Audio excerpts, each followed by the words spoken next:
Welcome to our channel. Today we how to transfer your Windows firewall rules to a new VPS. Quick tutorial step by step clearly. To transfer your Windows firewall rules to a new VPS, start by opening PowerShell on your local machine. Type the command to export your current firewall rules. This command is export Windows firewall policy file c:/path/ to your firewall policy.wfw . Make sure to replace c:/path/ to your firewall policy.wfw . With your desired file path and name. Once you execute the command, your firewall rules will be saved to the specified file. Next, connect to your new VPS using remote desktop or another remote access tool. Open PowerShell on the VPS. Before importing the rules, ensure that the firewall feature is enabled on your VPS. Now, copy the firewall policy file from your local machine to the VPS.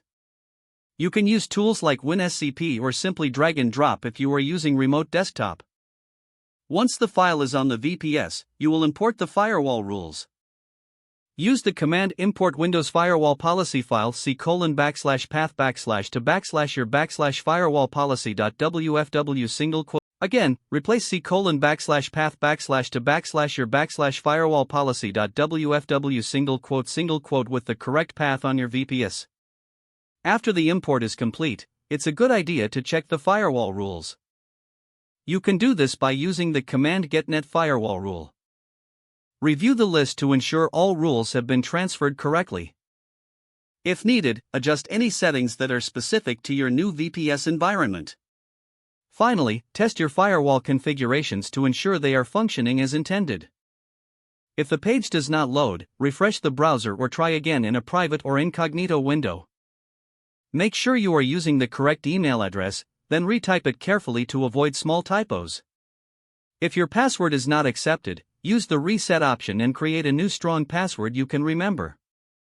Check your spam folder for verification or security emails, then complete any requested confirmation steps. Enable two-factor authentication if available to improve account security and reduce unauthorized access risk.